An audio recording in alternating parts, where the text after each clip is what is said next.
Let's have a little listen to Simon Harris as he reveals to you the tactics that he uses, right? I'd respectfully suggest that possibly because it works as a distraction. You're all here today asking me about Ireland's position. What about Israel's actions? What about what Netanyahu is doing to the innocent children of Gaza?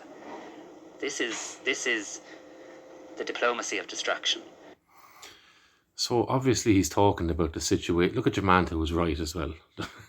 But he's obviously talking about Israel and Gaza, Palestine, and the conflict that's going on there.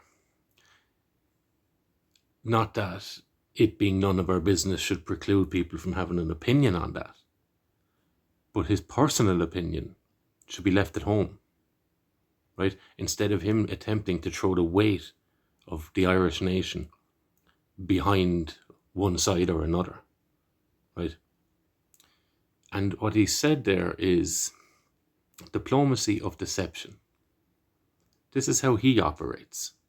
So if you look over the last few days, what you've seen is the guy in Mullingar being killed, the woman almost being pushed under a bus as her and it looks like her partner were being mugged.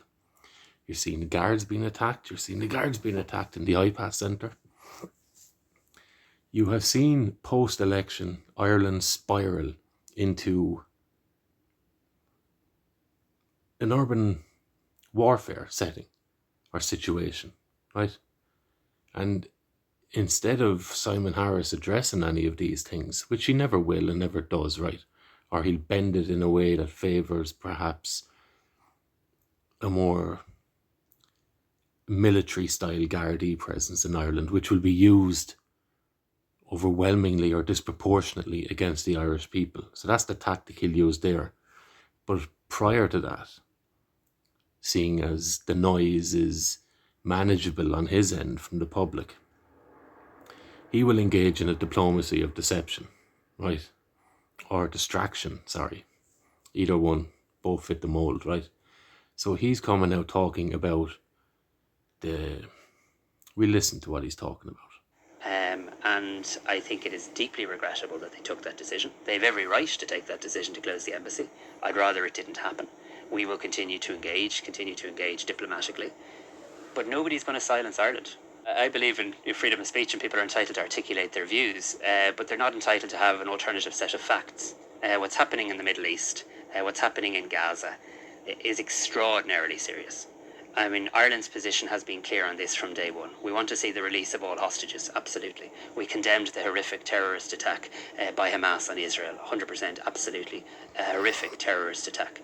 But we also know that there are innocent children who are dying, who are being maimed, who are suffering in a way that I'm not sure the whole world can yet even fully comprehend. Yes, Simon Harris, yes, people can comprehend it. The Irish people can comprehend it because there is children having their heads nearly cut off in Ireland. There are children being stabbed as they are going to school and potentially killed in Ireland because of the policies that he is implementing. So to attempt to stymie a call from the Irish people of government engaged in actions that are leading to atrocities in this country. He's attempting to pivot your attention to the Middle East because it's a nice scapegoat. There's always animated activity there. There's always something to point at there. And at the end of the day, it is little of our business. But Simon, on the other hand, will also cash in and accept the influx of Palestinian refugees, right? Whilst Irish children and children in Ireland are being killed, murdered, and exploited on nearly every chain up of the state. That is what Simon is engaged in here. He's engaged in political distraction, his own words, right?